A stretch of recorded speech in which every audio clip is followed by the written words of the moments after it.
먼저 성경에 대해서 우리가 살펴보도록 하겠습니다. 우리가 성경은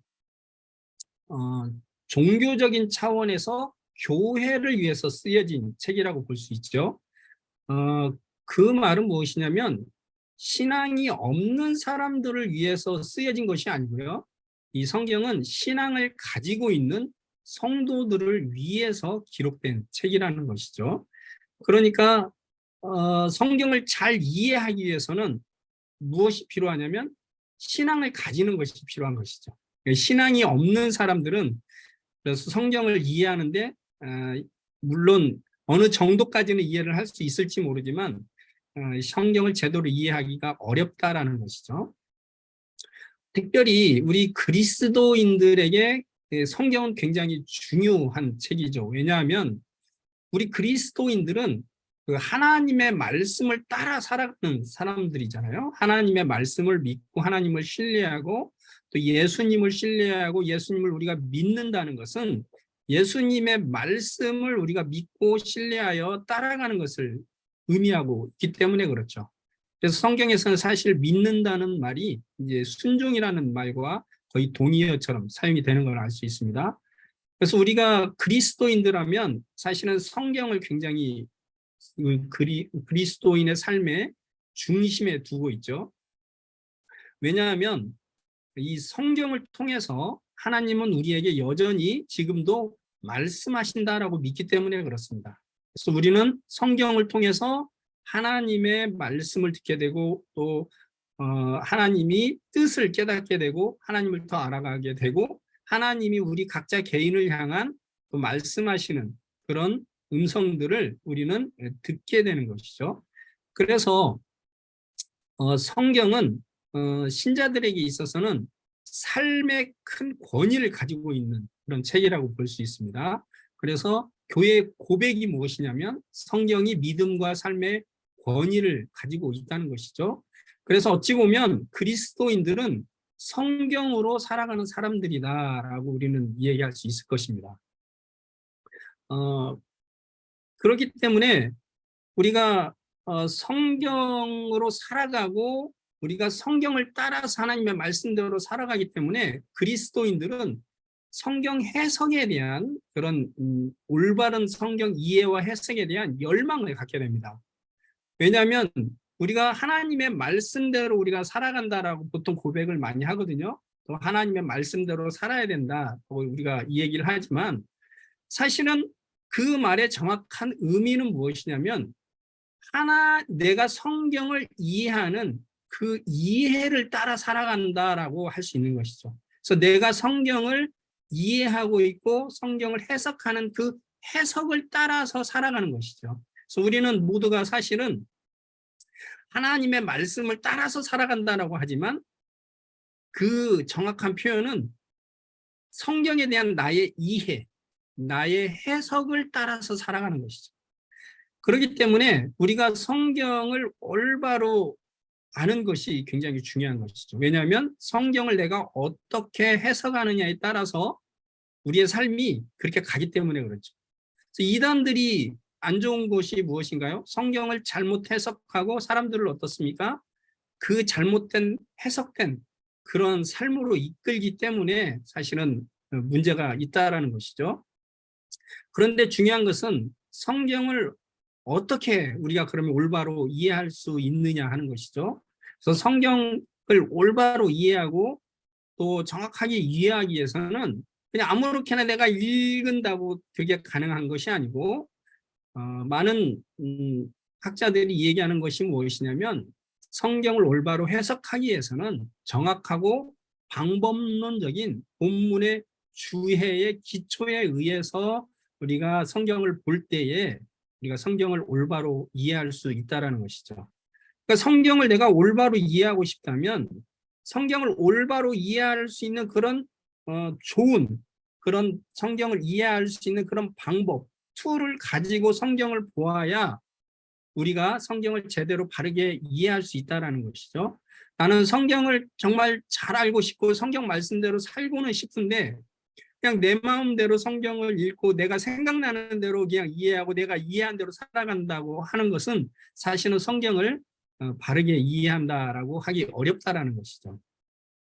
그런데 그 성경을 어떻게 하면 우리가 바르게 이해할 수 있을까요? 어떻게 하면 성경을 우리가 올바로 이해할 수 있을까요? 그 성경을 올바로 이해하기 위해서 연구한 학문이 무엇이냐면 바로 해석학이라고 할 수 있습니다. 그래서 해석학이라는 것은 어떻게 하면 성경을 올바로 이해하고 해석할 수 있는가에 대하여 연구하여서 올바른 이해와 해석에 필요한 지침과 방법을 제공하는 학문이라고 볼 수 있는 것이죠. 그래서 우리가 이런 해석학을 배워야 되는 이유는 올바른 해석과 이해는 개인의 주관적인 느낌이나 이해가 아니라 바로 이 올바른 원리, 바른 방법론과 연결이 되어 있다는 것이에요. 그래서 성경을 바른 올바른 원리와 방법론으로 우리가 보고 이해할 때에 올바로 우리가 이해할 수 있다는 것이죠. 그래서 우리는 그 해석학을 배우고 그런 해석학적인 그런 많은 연구들이 우리가 성경을 올바로 이해하는데 많은 도움을 주는 것이죠. 그래서 여러분들이 이런 해석학과 해석학에서 나온 어떤 지침들을 우리가 배우게 되면 우리가 성경을 좀 더 올바로 또 좀 더 바르게 이해할 수 있는 그런 도움을 받게 된다라는 것입니다. 자, 우리가 성경에 보면 성경의 해석학을 들어가기 전에 몇 가지 좀 생각해 볼 것이 있는데요. 성경에 보면 이제 많은 불일치들이 있습니다. 그래서 우리가 그런 성경의 불일치 서로 간에 성경에 보면 서로가 대치되는 것 같은 그런 본문들이 있죠. 여러분들은 그런 본문들을 어떻게 설명을 하시나요? 옛날에 이런 해석학이 좀 발달되기 전에 우리 그 많은 믿음의 선배들은 그런 문제들을 어떻게 해결했냐면 어거스틴이나 이제 안드레아스 같은 그런 교부들은 비슷한 두 사건이다. 이건 다른 사건이다라는 식으로 이제 해결을 하려고 했습니다. 그래서 예수님은 베드로라고 불린 시몬에게 2번 말씀하셨다라고 얘기하고요. 또 예수님은 비슷한 설교를 2번 하셨다라고 이렇게 이제 해결을 한 거죠. 그러니까 성경에 똑같은 사건과 같은데 그 똑같은 사건에 대한 그런 기록이 또 마태복음과 마가복음이 다르고 누가복음이 다르잖아요.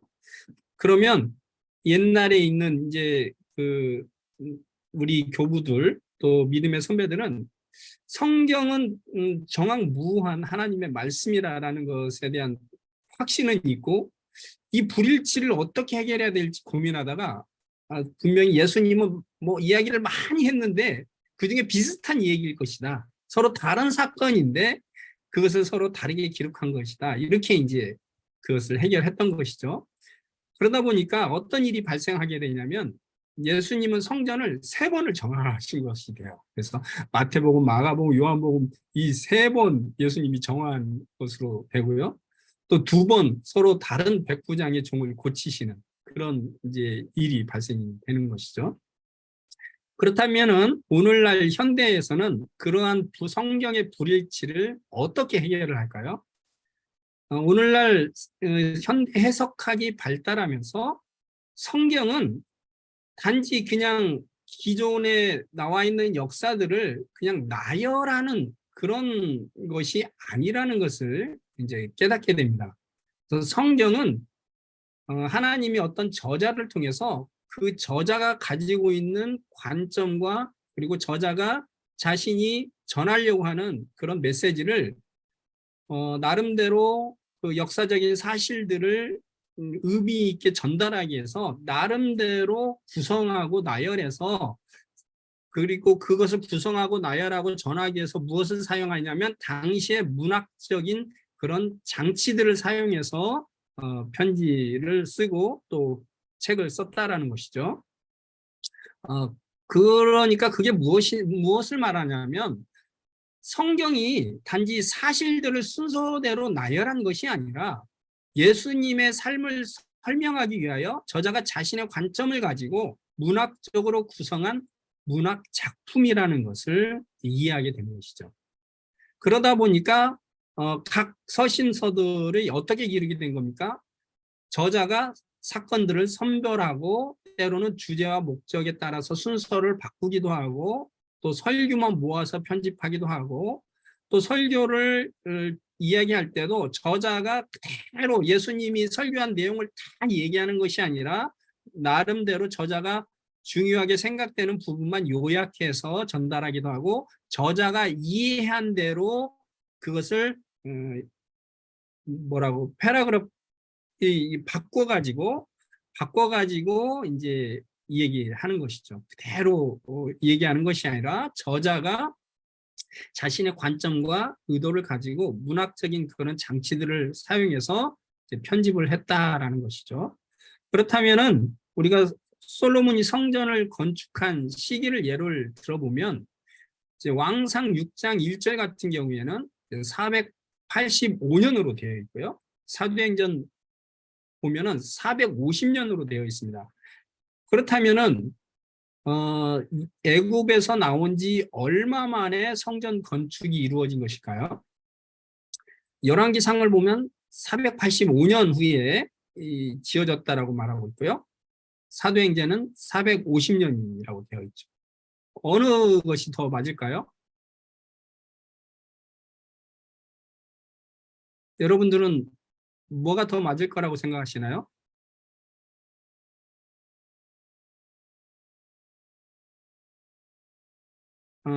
제가 중간중간에 이제 질문을 좀 하면 같이 여러분들도 대답을 하면서 서로 이렇게 소통하면서 하면 좋을 것 같아요.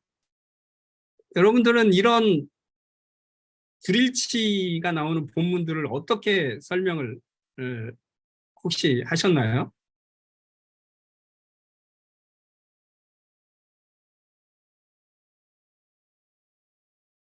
뭐 혹시 대답해 주실 수 있는 분 계신가요?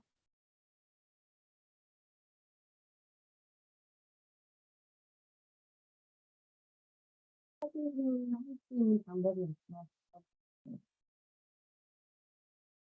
뭐라고 소리가 잘 안 들려가지고. 확인을 할 수 있는 네. 방법이 없었던 것 같아요. 에, 어, 그렇죠. 확인을 할 수 있는 방법은 없죠. 기록이 서로 다르게 되어 있으니까 어느 게 맞다라고 우리가 확인하기는 어렵죠. 자, 그런데 현대 이제 우리 그 해석학에서 발견한 게 무엇이냐면 성경 저자가 성경을 기록할 때는 때로는 어떤 정확한 연도를 기록해야 될 때는 정확한 연도를 기록을 합니다. 그런데 때로는 그 연도의 횟수를 정확하게 알 필요가 없을 때가 있죠. 그냥 대충 몇 년이다라고 기록할 수도 있는 것이죠. 우리는 어떤 사람의 수를 얘기할 때도 정확하게 이를테면 198명인데 우리는 뭐 보통 필요할 때는 198명이라고 정확하게 이 얘기를 해야 되지만 보통 그냥 이 얘기할 때는 뭐 한 200명 참석했어라고 우리가 이 얘기할 수 있는 거잖아요. 성경 저자도 똑같이 그렇게 이 얘기를 한다라는 것이에요. 그래서 성경 저자도 때로는 어떤 연도를 얘기할 때 때로는 정확하게 그 연도를 얘기하지만 때로는 그런 대략적인 수를 사용해서 기록을 한다라는 것을 발견을 한 겁니다. 그래서 사도행전에 보면 무엇이 더 붙여져 있죠? 바로 약이라는 그런 단어가 앞에 있습니다. 그래서 약 450년이다라고 기록을 하고 있는 것이죠. 그러니까 열왕기 상해에서는 정확하게 날짜를 더 기록한 것이라고 볼 수 있고요. 사도행전에서는 그렇게 그 사건 연도가 막 정확하게 알 필요는 없는 거죠. 약 그 정도 그냥 약 450년 정도에 기여했다라는 그것이 그냥 중요했던 것이죠. 그래서 약 450년이다라고 이렇게 대략적인 숫자로 얘기했다라는 것이죠. 그래서 성경은 그렇게 늘 모든 것이 정확하게 숫자를 기록하는 것이 아니라 그 저자에 따라서 대략적인 숫자로도 기록이 됐다라고 볼 수 있고 그것이 충분히 오늘날 우리의 상황에서도 그렇고 이해가 가능하다라는 것이죠. 자, 두 번째로는 이제 성경의 오용과 이제 대처라고 볼 수 있습니다. 많은 경우에 그 성경을 오용하는 경우들이 많죠. 그래서 성경은 기독교사에 보면은 수많은 이단과 이제 싸워왔고요. 또 집단적 그런 이기주의와 이제 싸운 그런 경험들이 많습니다. 그런 이단들, 잘못된 성경을 오용하는 그런 사람들과 싸울 때에 우리가 어떻게 그걸 해결했을까요? 초기의 교부들은 특별히 이제 터툴리안과 이레니우스는 그것을 사도들의 전통을 통해서 그것을 이제 해결을 했습니다. 대처를 했습니다. 그래서 그들이 이단인지 아닌지 잘못된 교리인지 아닌지를 판단하는 그 기준이 무엇이냐면 사도들의 전통이었던 것이죠. 그래서 오늘날에도 우리가 옛날에는 그 어떤 사람들이 해석이 잘못됐거나 잘못된 가르침을 가르친다라고 했을 때는 대부분 무엇이 중요하냐면 교단이 중요했습니다. 그래서 어느 교단에 소속됐느냐에 따라서 그 교단의 교리를 가지고 이제 반박을 하죠. 그래서 그거는 잘못됐어. 이렇게 이제 이 얘기를 할 수 있는 것이죠. 그러다 보니까 이제 교단이 굉장히 중요합니다. 그래서 교단을 어느 교단에 속하느냐, 또 내가 어디에 속하느냐에 따라서 거기에서 가르치는 교리, 그 교리가 굉장히 중요한 것이죠. 그래서 그 전통적인 교리, 또 특별히 사도들의 그런 전승, 이런 것들이 굉장히 중요했습니다. 그래서 그걸 가지고 이제 반박을 했는데요. 현대 해석학이 발달하면서 더욱더 성경은 우리가 굉장히 잘 우리가 연구를 하고 분석을 하고 이해를 하려고 하면 어느 정도는 굉장히 분명하게 올바로 이해할 수 있다라고 이제 어느 정도 자신감을 갖게 된 것이죠. 그러다 보니까 이제는 어떻게 그런 것들을 반박을 하게 되냐면 성경이 잘못된 것들에 대해서 성경이 명확하게 이러한 의미를 가지고 있다. 성경은 그런 의미를 가지고 있지 않고 이 본문은 그런 의미가 아니다. 이 본문은 이런 의미다라고 명확하게 성경의 올바른 해석을 통해서 반박을 하는 것이죠. 그 너희들이 가르치는 그 근거의 성경은 그런 의미가 아니야라고 성경의 올바른 해석을 통해서 이제 그것들을 대처하고 잘못되었다라고 말할 수 있었던 것이죠. 그래서 성경은 어느 정도 이 명료성을 가지고 있다라고 우리가 확신을 하게 된 겁니다. 이 명료성이 있다라는 것은 우리가 좀 더 이해를 할 필요가 있는데요. 성경을 기록한 저자가 그 당시에 자신이 전하고자 한 내용을 할 수 있으면 수신자들에게 명료하게 이해될 수 있도록 기록을 했다라는 것이죠. 그 당시에 저자는 될 수 있으면 수신자들이 이 편지를 읽으면 명확하게 내가 전하고자 했던 내용을 그대로 이해할 수 있도록 될 수 있으면 좋겠죠. 그렇기 때문에 성경의 명료성이라는 것은 성경이 원래 저자가 충분히 이해할 수 있도록 이해될 수 있도록 기록되었다라는 것이죠. 근데 이 성경의 명료성은 해석이 필요 없다라는 것이 아닙니다. 왜냐하면 오히려 성경이 명료하게 기록이 되었기 때문에 충분히 이해 가능하게 기록이 되었기 때문에 해석이 더 필요하다라는 주장을 하는 것이죠. 왜냐하면 그 당시에 저자와 수신자들과 우리는 시간적 또 문화적, 지리적, 언어적인 큰 간격이 존재하기 때문에 그렇죠.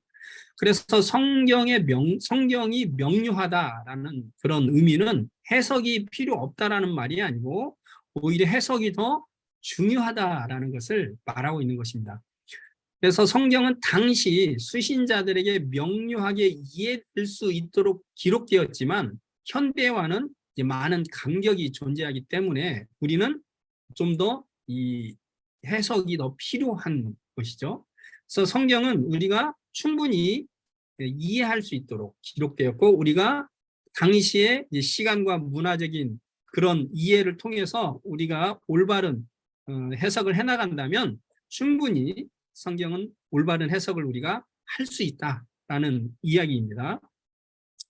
그런데 그럼에도 불구하고 신앙의 규범의 역할이 있다라는 것을 인정을 합니다. 신앙의 규범이라고 하는 것은 보통은 이제 삼위일체 하나님인 아버지, 아들 그리고 성령 하나님이 어떤 분인지에 초점을 맞추고 있는 성경의 이야기의 기본 요지를 말합니다. 그리고 이 기본 요지는 보통 우리가 이제 니케아 신조나 이제 사도신경에서 찾아볼 수 있는 것이죠. 그래서 이러한 아주 기본적인 누구나 공통적으로 고백하고 있는 기본적인 믿음의 고백, 이런 것들이 이제 필요하다는 것이죠. 왜 그런 것들이 필요할까요? 우리가 성경을 아무리 올바로 이렇게 해석하려고 하고 어느 정도는 명료성을 가지고 있다고 하지만 우리 이 그리스도인들도 여전히 성도이면서 죄인이기 때문에 그런 것이죠. 그래서 우리에게는 여전히 오류가 있습니다. 우리의 해석이 완전할 수가 없다라는 것이죠. 잘못될 수 있다라는 것이죠. 그렇기 때문에 우리가 성경을 해석할 때에 우리가 고려해야 될 그 세 가지가 있습니다. 그게 무엇이냐면 말씀의 적절한 이해는 오직 해석하는 공동체 안에서 말씀을 따라 살아가는 신실한 기독교인에게만 허락된다라는 것을 우리가 고려하는 것입니다. 그래서 말씀을 올바로 이해하기 위해서는 공동체 안에서 정말 신실하게 그리스도인으로 살아가는 사람이 제대로 이해할 수 있다는 것이죠. 여러분, 그 핸드폰도 마찬가지고 각종 어떤 분야도 마찬가지입니다. 컴퓨터에 대한 분야도 마찬가지고요. 또 수영도 마찬가지고 운동도 마찬가지고요. 그것을 직접 정확하게 그 강의나 이런 것들을 알아들으려면 그거를 내가 직접 해보았을 때 정확하게 알아들을 수 있죠. 저는 그 요리에 대한 그런 그 강의를 들으면요, 뭔 말인지 하나도 못 알아듣습니다. 지금 뭔 말인지 이게 어떻게 하라는지 하나도 이해가 잘 안 됩니다. 근데 제 아내는 그 요리 강의를 대충만 이렇게 싹 봐도 그냥 막 다 이해를 해요. 그래서 이거구나. 왜 그렇죠? 요리를 직접 많이 해봤기 때문에 그 요리 강사가 강의하는 내용을 그냥 다 이해할 수 있는 거죠. 금방 이해할 수 있는 것이죠. 이 컴퓨터도 마찬가지죠. 컴퓨터를 내가 직접 사용해보는 사람은 이 얘기하면 이게 뭔 말인지 잘 이해가 갑니다. 근데 그걸 사용하지 않은 사람들은 사실 이 얘기해도 뭔 말인지 모르죠. 운동도 마찬가지고요. 운동을 직접 내가 열심히 하는 사람들은 그 코치가 힘을 빼고 어디에 집중하세요 뭐 이런 한마디들이 이해가 갑니다. 근데 운동을 안 한 사람은 저게 뭔 말이야 이해가 안 가죠. 성경도 마찬가지라는 것이죠. 성경을 정말 잘 이해하기 위해서 필요한 것이 무엇이냐? 바로 공동체 안에서 말씀을 따라 살아가는 신실한 기독교인이 되는 거예요. 내가 신실한 기독교인으로 말씀을 따라 살아가는 사람이 되었을 때, 믿음으로 주님의 삶을 따라가는 사람이 되었을 때에 성경을 이해할 수 있다는 것이죠. 그리고 또 우리가 고려해야 될 것은 무엇이냐면 올바른 성경 해석을 위해서는 올바른 방법론이 필수적이라는 것이에요. 우리는 성경을 올바로 이해하고 싶어 합니다. 그러나 성경이 사실은 쉽지가 않아요. 왜 그렇죠? 이게 벌써 2000년 전에 전혀 다른 문화권에 있는 사람들에 의해서 또 전혀 다른 언어로 기록된 것이기 때문에 그렇죠. 그러다 보니까 이 성경이 사실은 우리가 이해하는 데 때로는 쉽지 않은 부분들이 있습니다. 물론 대부분은 우리가 어느 정도는 이해가 다 가능한 부분들이 대부분 많죠. 그러나 어떤 부분들은 이해하기가 상당히 어려운 부분들이 있다라는 것이죠.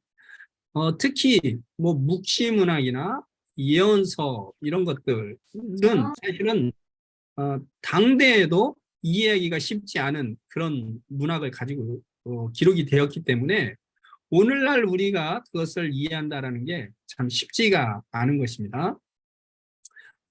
그렇기 때문에 우리가 성경을 올바로 이해하기 위해서 필요한 것이 무엇이냐면 바로 올바른 해석을 위한 올바른 방법론이 필요하다는 것입니다. 어떻게 성경을 우리가 보아야 되고 어떻게 성경을 읽어나가야 되는지에 대한 어떤 방법론적인 틀이 필요하다는 것이에요. 그냥 무작정 많이 읽는다라고 성경을 올바로 이해할 수 있는 것이 아니죠.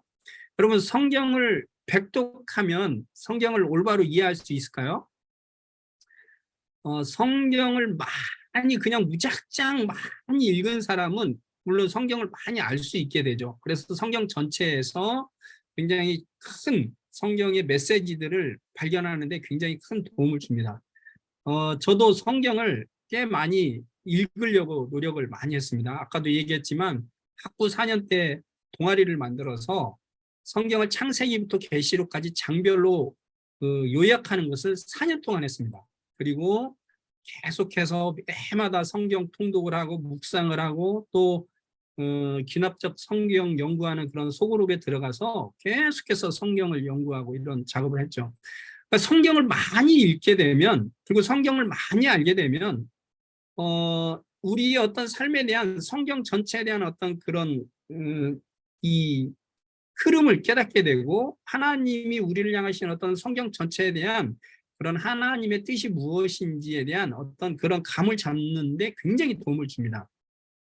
그래서 때로는 우리가 성경에 대해서 어떤 어려움이 있거나 어떤 목사님의 설교가 좀 이상하다 그러면 저 같은 경우도 성경을 창세기부터 계시록까지 쭉 훑어봅니다. 그래서 그 훑어보면서 성경의 전체적인 흐름과 주요 메시지가 무엇인지 이 밸런스를 잡아가려고 하는 것이죠. 그럼에도 불구하고 성경을 그냥 무작정 많이 읽는다고 성경을 제대로 이해하고 제대로 안다라고 말하는 것은 조금 다른 문제인 것이죠. 여러분, 성경을 많이 읽는 사람들이 이단이 많이 나온다는 거 여러분 아세요?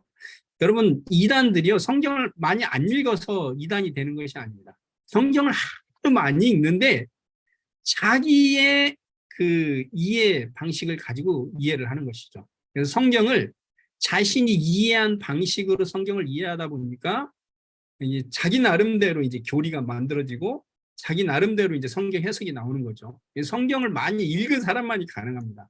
그러니까 성경을 많이 읽은 사람일수록 올바른 방법과 틀을 가지고 성경을 보지 않으면 어떻게 되냐면 잘못된 길로 빠지는 그런 경우들이 더 많다라는 것이죠.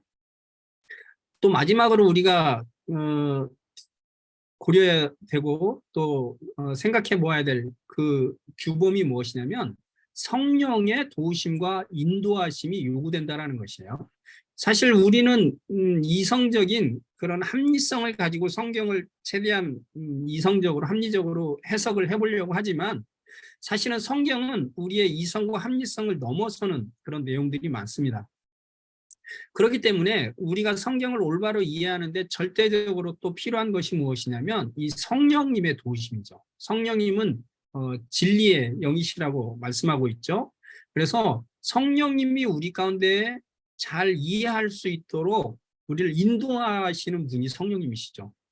그래서 우리가 생각해 봐야 될 것 중에 하나는 바로 성령의 역할입니다. 성령은 우리가 성경을 이해하는데 그러면 어떤 역할을 하시고 어떤 도움을 주시는가라는 것을 우리가 살펴볼 필요가 있다는 것이죠. 성령의 역할에 대해서 이 두 부류로 우리가 나눌 수가 있습니다. 그래서 한 부류는 성령님이 여전히 성경의 이 본문의 의미에 새로운 의미를 발견하게 하는 방식을 통해서 역사하신다라고 주장하는 그런 사람들이 있습니다. 또 한 부류는 아니다. 성령님은 공동체 안에서 단 하나의 올바른 해석, 즉 문자적인 의미를 알도록 인도하시는 사역자다라고 이렇게 주장을 한다라는 것이죠. 그러니까 성령님의 역할은 무엇인가? 본문을 통해서 새로운 어떤 의미를 발견하게 하는 역할을 한다라고 하는 주장이 있고 아니다. 성경이 원래 기록되었고 우리에게 말씀하고자 했던 그 의미들을 올바로 이해할 수 있도록 돕는 분이 성령님이시다라고 이렇게 주장을 한다라는 것이죠. 오늘날은 대부분 사실은 두 번째 것에 대부분 동의를 합니다. 그래서 성령님은 새로운 어떤 의미를 이렇게 발견하게 하는 분이 아니라 기존에 있었던 하나님이 의도하시고자 우리에게 말씀하시고자 했던 그 의미들을 올바로 해석할 수 있도록 도우시는 분이다라는 것이죠.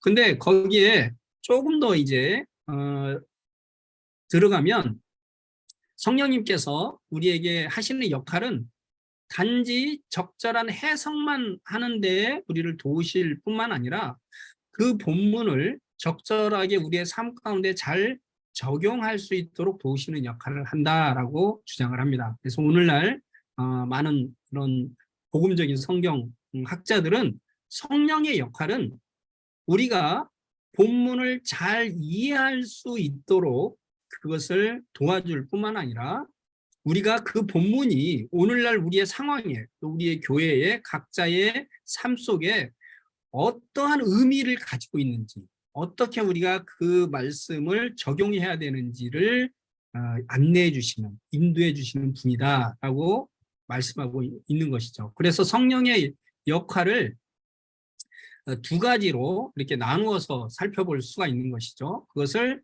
이제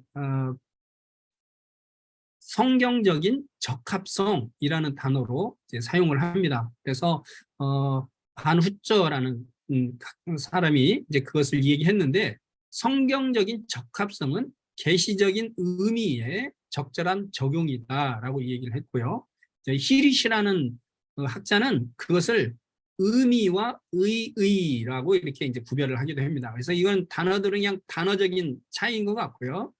그래서 히릿이가 말하고 있는 이 의미, 그 다음에 이제 meaning과 significance라는 그런 단어를 사용하는데 meaning과 significance가 무엇인가라는 것을 이렇게 계속 이제 제가 이해해 보려고 많이 이제 이렇게 책을 보니까 결국은 히릿이가 얘기하고 있는 이 의미와 이 의의는 무엇이냐면 의미는 원래 성경 저자가 의도했던 그런 것들이라는 것이죠. 그런데 의의는 어떻게 보면 오늘날 그 상황에 어떤 의미가 있는지라는 것을 의미합니다. 그렇기 때문에 결국 이것도 적절한 적용이라고 볼 수 있는 것이죠. 그래서 우리가 성령의 역할은 무엇보다도 어떤 역할인가? 성경을 올바로 이해할 수 있도록 돕고요. 그리고 그 성경의 이해가 오늘날 우리에게 어떤 의미가 있는지 적절하게 적용할 수 있도록 도와주는 역할을 하신다라는 것입니다. 또한 우리가 한 가지 더 살펴봐야 될 것은 성령님은 이제 우리에게 보혜사로 얘기를 하시죠. 그래서 하나님의 예수님의 말씀을 우리가 이제 가르치고 생각나게 하신다라는 것이죠. 그리고 요한복음 16장 13절 말씀을 보면 그가 오시면 진리의 성령인데 진리 가운데로 우리를 인도하시는데 그가 스스로 말하지 않고 오직 들은 것을 말하며 장래를 너에게 알리시리라 이렇게 말씀하십니다.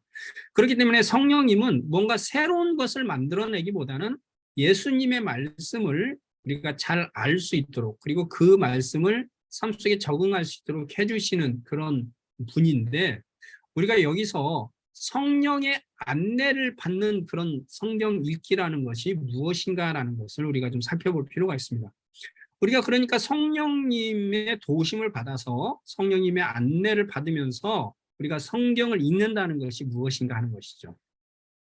여러분 어떤 분은 이런 분들이 있습니다. 그러니까 성경을 이렇게 제가 이제 가르치다 보면 이제 좀 이렇게 은사주의 그런 교회에 있는 분들 이제 성령을 강조하시는 그런 이제 성령 오순절 계통의 그런 이제 교단이나 그런 선교회라고 볼 수 있죠. 그런 선교 단체들하고 이제 제가 이렇게 접속을 자주 했었는데 그분들이 이제 주로 얘기하는 것들이 뭐냐면 성령님이 나와 함께 하셔서 성령님이 깨닫게 해주시면 된다라는. 그러니까 우리가 굳이 무슨 본문을 원어로 보고 또 뭐 본문을 뭐 이렇게 무슨 해석학을 하고 또 본문을 무슨 이렇게 해석을 하고 연구를 하고 뭐 그럴 필요가 없다라는 거예요. 그냥 성령님이 말씀하시고 깨닫게 해주시면 된다라고 이렇게 주장하시는 분들이 있습니다. 그래서 제가 본문을 원어를 가지고 어떤 의미인지 설명하고 하면 관심을 안 가져요. 그리고는 그냥 성령님이 깨닫게 해주시는 거 이것이면 된다라고 하는 분들을 보게 되었습니다. 근데요, 성령님이 우리를 안내하신다고 하는 것은 그런 의미일까요? 성령님이 우리와 함께 하셔서 우리를 도우신다라고 하는 것은 먼저 우리가 세 가지를 우리가 살펴볼 필요가 있습니다. 첫 번째는 성령님이 우리와 함께 하시기 때문에 우리는 잘못된 해석을 하지 않을 것이라는 의미가 아니라는 것이에요. 그러니까 성령님이 우리를 도우신다고 우리는 완벽한 해석을 할 수 있다라는 그런 의미가 아니라는 거예요. 그러니까 성령님이 도우시니까 우리는 오류 없이 모두가 다 성경을 완벽하게 올바로 이해할 수 있다라는 그 의미가 아니라는 것이죠.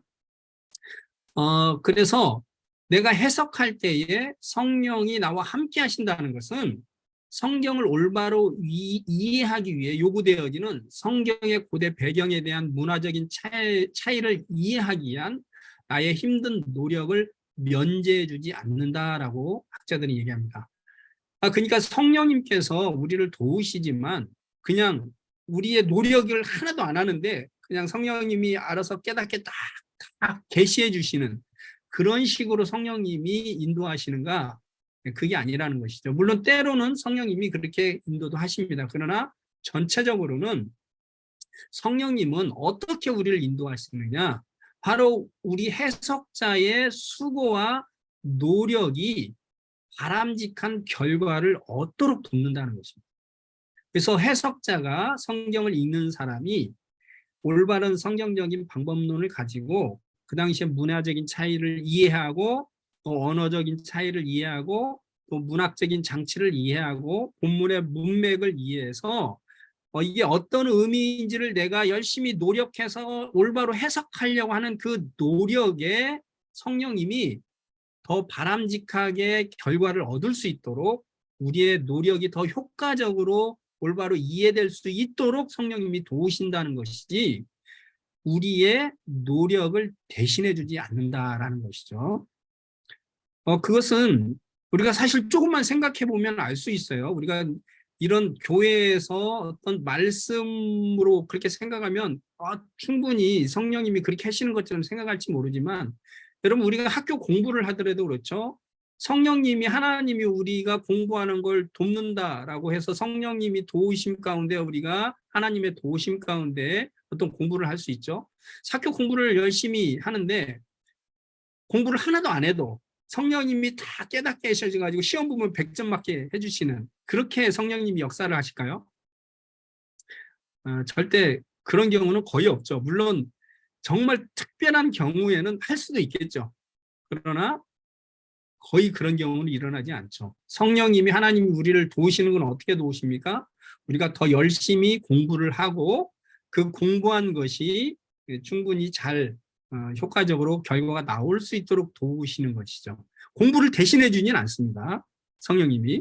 성경 읽기도 마찬가지예요. 설교도 마찬가지죠. 우리는 가끔 가다가 이제 성령의 인도하신 대로 설교를 준비하고 한다고 하시는 분들이 있는데 물론 때로는 그럴 필요가 있습니다. 선교지에서나 갑작스럽게 내가 설교를 해야 될 때는 성령님을 의지하고 나아가야 됩니다. 그래서 성령께서 인도하시는 대로 우리가 말씀을 전해야 되기도 하고요. 그렇지만 보통 우리가 성경을 이해할 때는 어떻게 하는 노력이 필요합니까? 내가 성경을 올바로 이해하고자 하는 그런 수고가 필요하다라는 거예요. 그래서 우리의 그런 성경을 더 올바로 이해하고자 하는 수고 위에 우리가 그래서 성경을 더 열심히 이해하려고 연구하고 또 보고 또 우리가 성경을 계속해서 이렇게 고민하면서 해석하려고 하는 노력을 할 때에 우리가 더욱더 성경을 올바로 볼 수 있게 되고 성경을 더 알아가게 되는 것이죠. 올바로 더 해석할 수 있게 되는 것이죠. 그렇기 때문에 우리가 성령의 안내를 받아서 우리가 성경을 읽는다라고 했을 때에 우리가 주의해야 될 것은 나의 수고와 노력을 대신해 주지 않는다라는 것을 우리가 기억할 필요가 있습니다. 그래서 저도 때로는 한때는 좀 그런 유혹이 있었죠. 성령님이 이끄신 대로 쓰면 된다. 뭐 이래 가지고 대충 설교 준비하고 막 쓰는 이제 그런 용감한 그런 때도 좀 있었던 것 같아요. 그러나 물론 때로는 정말 피치 못한 상황에서는 그럴지 모르지만 보통은 성령님이 우리의 수고와 노력을 대신해 주지는 않는다라는 것을 우리가 기억할 필요가 있습니다. 그래서 여러분들이 설교를 준비하거나 성경을 이해할 때는 어떻게 성경을 이해할 수 있는가에 대한 끊임없이 여러분들이 배우고 노력하고 수고하는 그런 노력이 필요하다라는 것이죠. 그런 노력 위에 성령님께서 역사하셔서 더욱더 하나님의 말씀을 깊이 깨닫고 이해할 수 있도록 도우신다라고 볼 수 있는 것입니다. 자, 여기까지 우리가 이제 성경 해석하기에 대한 서론을 좀 살펴봤습니다. 그래서 성경이 무엇이고 해석하기 무엇이고 또 믿음의 신앙의 규범이 무엇이고 또 성령의 역할이 무엇인지 우리가 좀 살펴봤습니다. 이 시간에는 여러분들이 좀 더 질문이 있으면 시간에 잠깐 질문을 받는 시간을 갖도록 하겠습니다. 여러분들이 들으시면서 혹시 뭐 질문하는 거, 또 때로는 뭐 이해가 잘 안 되는 것, 또 아니면 또 듣고 좀 더 이렇게 새롭게 깨달은 것들, 뭐 이런 것들이 있으면 좀 나눠주시면 좋겠습니다. 저는 좀 질문을 많이 이렇게 하면 되게 좋을 것 같아요. 여러분, 좋은 학생은 질문을 많이 하고 잘하는 학생이죠. 여러분들이 무작정 그냥 듣지만 말고 저의 강의도 이게 완벽하지가 않습니다. 저의 강의도 부족한 것이 많습니다. 그렇기 때문에 여러분들이 잘 이해가 안 되고 때로는 동의가 안 되는 것이 있으면 질문을 해주세요. 그러면 저의 부족함도 깨닫게 되고 또 저도 더 깊이 생각을 더 하게 됩니다. 그래서 여러분들이 이렇게 자꾸 피드백도 해주시고 질문도 해주시면 제가 훨씬 더 도움이 되고요. 또 여러분들도 질문하면서 아마 더 이렇게 깊이 이해를 할 수 있게 되지 않을까 하는 생각도 듭니다. 혹시 지금까지 강의 들으시면서 뭐 이렇게 하시고 싶었던 말씀이나 또 질문들 있으면 한번 해주시면 좋을 것 같습니다.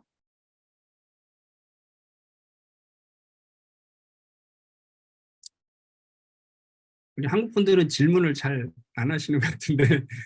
강의하시다 보면 아마 제가 하는 질문에 대한 답을 찾을 수도 있을 것 같은데요. 네, 성급한 질문이 아닐 수도 있겠지만 네네, 질문을 하셨으니까 조심스럽게 네, 질문을 드리겠습니다. 네, 잠시만요. 제가 질문할 거 열어놨는데 멀리 사라졌는데, 성경을 해석할 때 성경을 하나의 문학 작품으로 해석을 한다, 현대에서는. 네, 네, 그거는 이제 이미 뭐 알고 있는 내용들인데, 네, 이제 성경을 해석할 때 그렇다면 성경 뭐 역사적인 관점으로 해석된 것이 아닌 것들이 되게 많고, 그냥 사건을 선별해서 주제별로 목적에 따라서 순서도 바꾸고 다 이렇게 했기 때문에, 네, 그렇다면은 성경을 해석할 때 어떤 이런 용어들을 많이 쓰는데, 원독자들이 있고, 네, 그 다음에 원청중이 있고, 네, 네, 그 다음에 그거를 실제적으로 말씀하실 때, 그러니까 원독자, 원청중, 그 다음에 실제로 하는 거, 이런 것들을 다 고려해서 해석을 하다 보면, 네, 우리가 갖고 있는 그런 어떤 문학적이라든지 여러 가지 사전 지식들이, 사전적으로 우리가 배워야 될 것들이 있는 거잖아요. 성구사전을 네, 쓰기도 해야 되고, 뭐 또 해야 되고, 다 써야 되는 건데, 네, 그럼에도 불구하고, 어느 정도의 해석하는 사람들의 주관적인 해석이 들어갈 수 있잖아요. 네, 네, 네, 그렇다면 어느 정도까지 우리가 그 주관적인 해석을 용인할 것이냐라는 것들 때문에, 해석하는 사람들이 어느 정도 이렇게 바운더리를 딱 정해서, 요 바운더리에 들어오면 이게 바른 해석이고, 이거를 조금 벗어나면 좀 아닌 것 같다, 이렇게 바운더리를 정하기도 하는 것 같아요. 네, 그렇다면 그 바운더리도 어떻게 보면 그걸 어떻게 설정하는 것이냐, 누가 설정할 것이냐, 주관적인 해석은 어느 정도까지 우리가 허용할 것이냐, 이런 부분에 대한 질문들이 생기는 것 같습니다. 네, 네, 좋은 질문이시고요. 그 부분은 이제 아까 말씀드린 것처럼 이제 해석학을 하면서 사실 이제 그 부분이 다뤄지게 됩니다. 그래서 아마 이제 앞으로 그 부분들에 대해서 조금 더 이제 하시다 보면 충분히 다루게 될 거고요. 그래서 그때 이제 좀 더 자세하게 우리가 좀 이제 그때 좀 다뤄보면 좋을 것 같고요. 일단은 그런 질문들을 가지고 계속해서 우리가 접근하는 것 참 좋은 것 같아요. 그래서 성경이 그 부분이 어렵습니다. 그래서 성경이 이제 우리가 해석학의 흐름을 살펴보면 나중에는 독자 비평의 중요성을 굉장히 강조하게 되죠. 읽는 독자가 결국은 성경의 의미를 부여하는 것이 아니냐, 그런 쪽으로 가게 되는 것이죠. 그러면서 이제 굉장히 이제 결국은 뭐 독자가 자기가 의미를 부여하면 결국 독자가 만들어내는 거 아니냐, 뭐 이런 이제까지 가게 되는 것이죠. 그러면서 계속해서 성경이 이제 논쟁이 되고 발전이 되면서 결국은 우리가 이제 어느 정도까지는 이제 서로 동의하는 그런 동의를 하게 됩니다. 근데 그 동의도 구체적으로 어디까지 용인해야 되느냐, 이제 거기까지는 사실은 쉬운 건 아니고요. 그 부분은 명확하게 이제 동의가 되는 것이죠. 완벽한 하나만의 해석은 존재하지 않는다라는 것을 모두가 동의를 합니다. 누구의 해석이 이게 절대적으로 맞다라고 주장할 수는 없다라는 것이죠. 우리가 왜냐하면 우리 각자 자기만의 어떤 편견을 가지고 전제를 가지고 성경을 읽기 때문에 그렇습니다. 그러니까 어느 누구도 그것을 벗어나서 성경을 읽을 수가 없어요. 옛날에는 그게 가능하다라고 생각했지만 현대에서는 그런 건 불가능하다라고 다 인정합니다. 그러니까 어느 누구도 성경을 읽을 때에 그냥 객관적으로 나를 떠나서 읽을 수는 없는 거예요. 내가 지금까지 살아왔던 환경, 배웠던 것들이 다 가지고 성경을 읽는 것이죠. 그래서 그러나 그걸 최대한 객관적으로 우리가 알아보려고 이해하려고 노력을 하는 것이죠. 그렇기 때문에 그런 것들이 완전하게 이해되기는 어렵습니다. 그러니까 완벽한 하나만의 누구 해석이 옳다라고 주장할 수는 없다라는 것이죠. 근데 이제 또 문제가 생기게 되는 게 뭐냐면 그러면 아무 해석이나 다 옳으냐, 뭐 개나 소나 뭐 아무 해석이나 다 옳다라고 그러면 해야 되느냐, 그것도 아니라는 것이죠. 그래서 학자들은 그것도 아니고 완벽한 것도 아니고 그럼 뭘 어쩌라는 것이냐. 가장 우리가 완벽하진 못해도 모든 사람들이 그래도 공감할 수 있고 받아들일 수 있는 그런 매력적인 어느 정도는 온전한 그런 좋은 바람직한 해석은 우리가 충분히 할 수 있다라고 결론을 내리게 됩니다. 그러니까 우리가 추구해야 될 그런 해석의 목표는 완벽한 절대적인 해석이 아니고 어떤 해석이냐면 모든 사람이 충분히 이 사람의 해석을 들으면 충분히 저 해석은 가능한 해석이다. 충분히 우리가 받아들일 수 있는 해석이다. 그래서 많은 사람들이 공유할 수 있는 어느 정도 받아들일 수 있는 그런 충분히 합리적인 그런 해석들. 그래서 완벽하진 않지만 완벽에 가까운 어느 정도는 우리가 건강하고 올바르다라고 할 수 있는 그런 해석들을 우리는 추구해야 된다라고 얘기하는 것입니다. 그것이 정확하게 이렇게까지는 사실은 이제 할 수가 없는 것이죠. 그거는 이제 많은 사람들이 그거에 대해서 믿음의 사람들, 특히 경건한 사람들이 그것이 충분히 공감할 수 있는 이제 그 정도가 돼야 된다라는 것이죠. 근데 그 공감도 그러면 어느 정도냐? 이것도 들어가 보면 뭐 쉬운 건 아니지만 그래도 우리가 어느 정도 이성을 가지고 있기 때문에 어느 정도는 가능하다라고 보는 것입니다. 근데 답변이 좀 됐는지 모르겠는데요. 또 질문 있으신가요?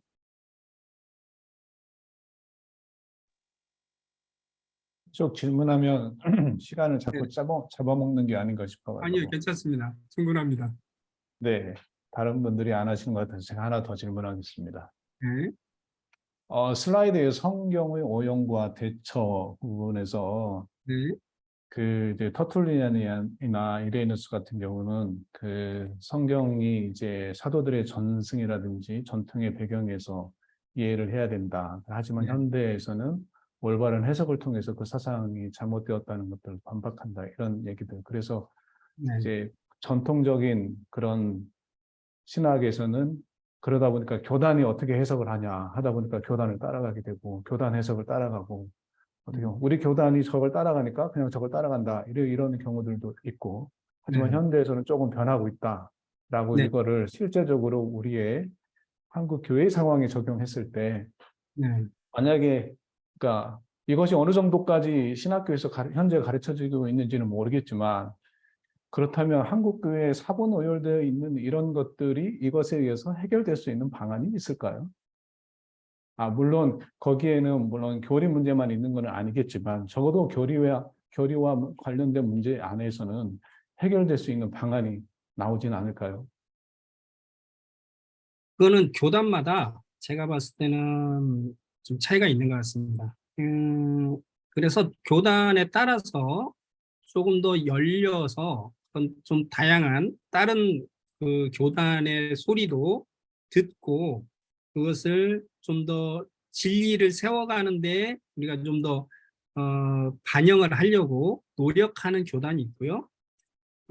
철저하게 그런 것들을 배격하고 자신들이 그동안 지켜왔던 그런 교리들을 끝까지 지켜가려고 하는 교단이 있습니다.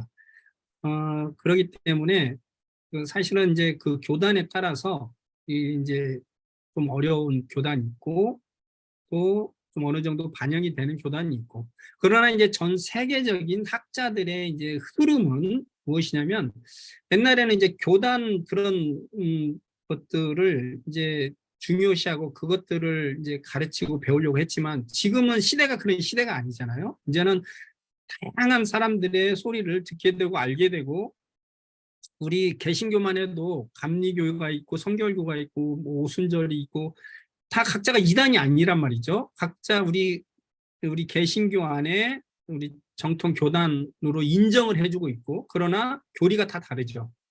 그런 것들에 대해서 옛날에는 틀렸다, 내 교리만 옳다라고 주장하면서 교리를 이렇게 고집을 했지만 지금은 이제 많은 학자들은 사실은 이들도 성경을 가지고 성경이 그렇다라고 하는 해석들이 조금 더 다르기 때문에 그런 거거든요.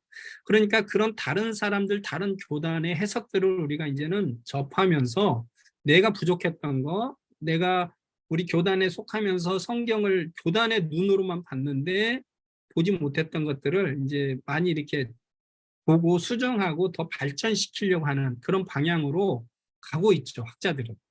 학자들은 그렇게 가고 있지만 신학교에 가면 이제 교단에 따라서 이제 그게 허용이 되는 신학교는 이제 그게 가능하지만 그게 허용이 안 되는 신학교는 이제 그게 안 되죠. 어렵죠. 그래서 교단에 있는 것만 이제 가르쳐야 되는 그런 상황이라고 볼 수 있습니다. 그러나 제가 봤을 때는 교단은 또 그래요. 신학교에서는 그러는데 한국 교회는 또 어떤 특성이 있냐면 담임 목사의 어떤 영향력이 큽니다.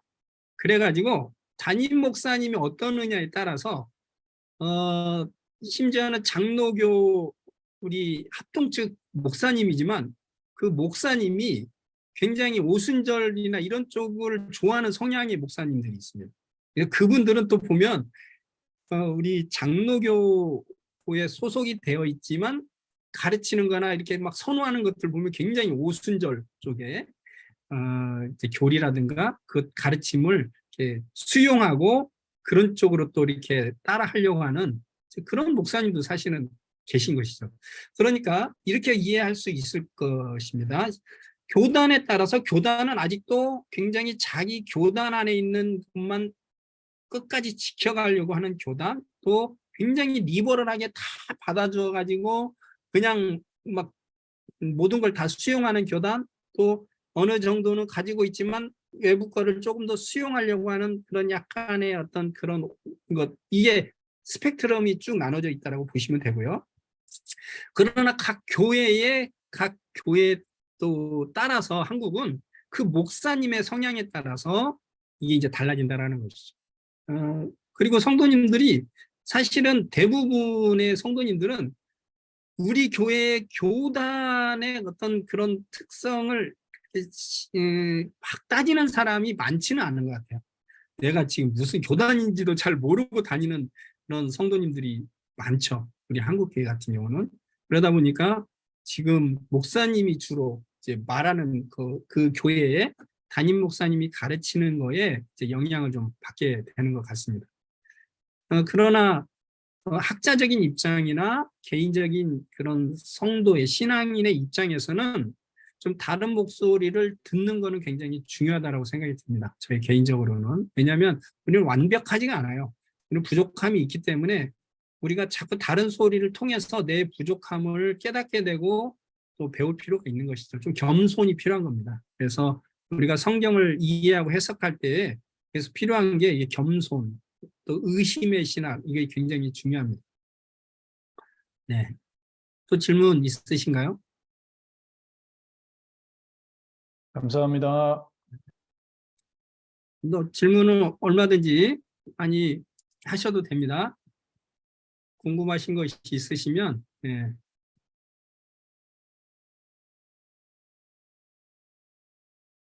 질문이 없으신가요?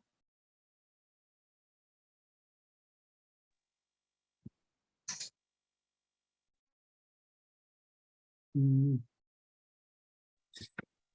저는 그러면, 네네.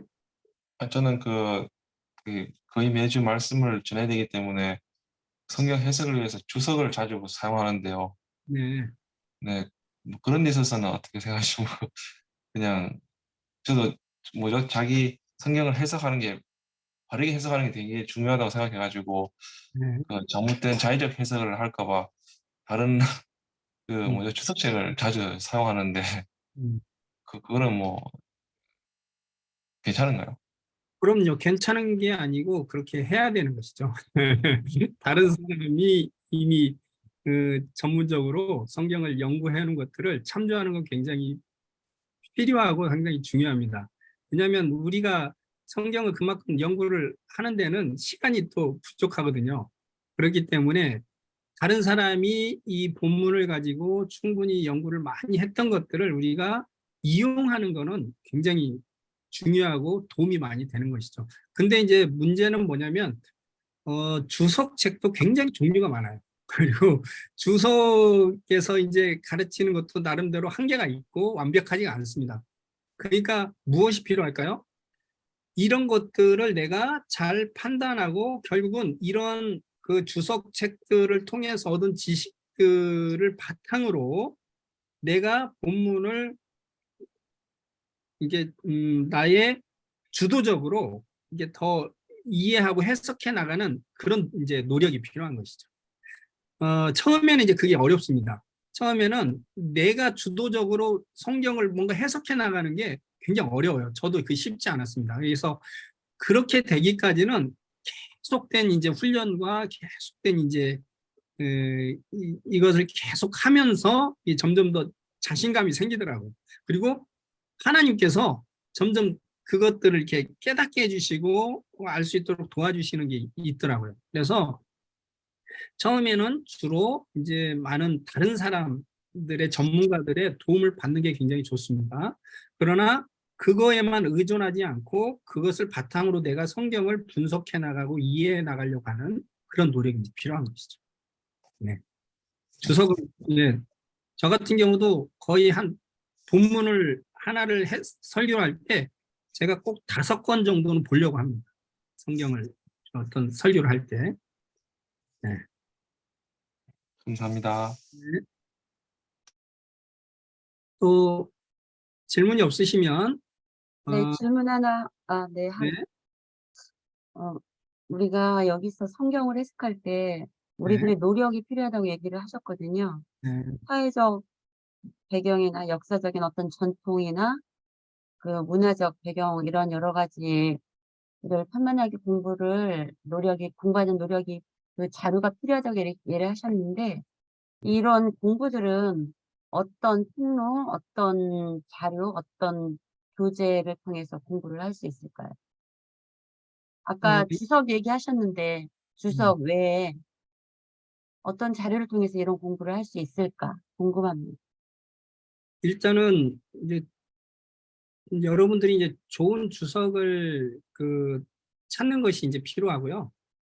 그리고 주석에 보면 그 원어에 이렇게 충실하게 원어 쪽으로 이렇게 잘 쓰여진 주석이 있고 또 배경을 좀 이렇게 잘 설명해 주는 주석이 있고 그래요. 그렇기 때문에 먼저는 그 각 책마다 그 좋은 주석을 내가 이제 이렇게 찾는 거 이게 이제 필요한데 이게 쉽지 않죠, 여러분들이.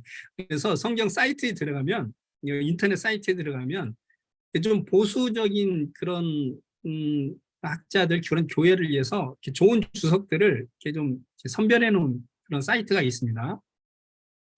그래서 그 처음에는 이제 그런 데서 이렇게 들어가서 좀 도움을 받는 게 필요하고요. 저 같은 경우는 이제 거기 가서 그동안 학자들이나 사람들이 좋은 주석이라고 이렇게 추천해 놨던 주석을 한 5권 정도 이상은 보려고 하고 그 다음에 제가 하는 게 뭐냐면 최근 주석을 보려고 해요. 최근 주석. 최근 주석은 그 옛날 좋은 주석들이 주는 그런 영감이나 이런 것들은 좀 떨어질지 모르지만 최근에 연구되었던 그런 최근의 자료들을 이제 싫거든요. 그렇기 때문에 저는 그 책별로 좋은 주석들을 계속 모으고 있고 그다음에 최근에 나온 그래서 최근에 어떤 학문들을 반영한 최근의 주석이라고 다 반영한 건 아니고요.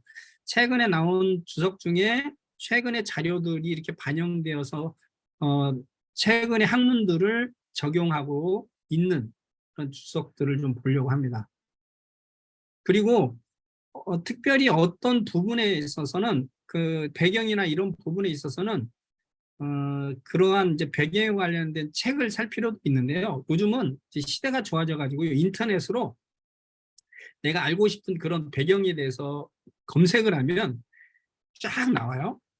그것들을 저는 한 20개를 다 들어가 봅니다. 들어가 보면 그중에 좋은 자료들이 있어요. 다 좋은 건 아닌데 그중에 그래도 주로 이제 학적으로 자료가 괜찮은 그런 자료들이 있습니다.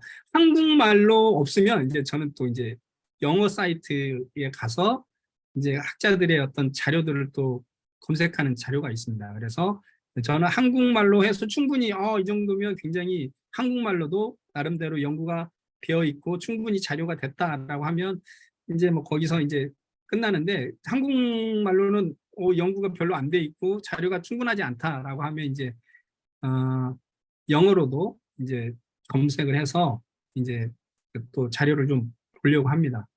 그리고 제가 스텔렌보시 지금 연구원으로 되어 있어서 스텔렌보시 도서관에 들어가면 거기에서 이제 사이트에서 검색해가지고 그 자료들을 다운받을 수가 있어요. 그런 학자들의 그 논문이라든가 이런 것들을 저는 이제 저 같은 경우는 이제 그렇게 하는데 제가 봤을 때는 뭐 일반 학자가 아닌 경우에는 그냥 한국 사이트에 들어가서 이렇게 검색을 해도 요즘은 충분히 어느 정도는 다 있는 건 아니지만 가능하다라는 생각이 듭니다. 그러니까 주석 보고 필요하면 검색을 해서 검색도 그러니까 한두 개만 보면 안 돼요. 될 수 있으면 많이 봐야 돼요. 많이 보면 이제 좀 안 좋은 자료도 이제 걸러지게 되고 좋은 자료도 이제 제가 이제 판단하게 되는 그런 상황이 되는 것 같습니다.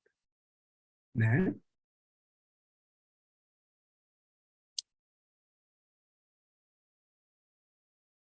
또 질문 있으신가요?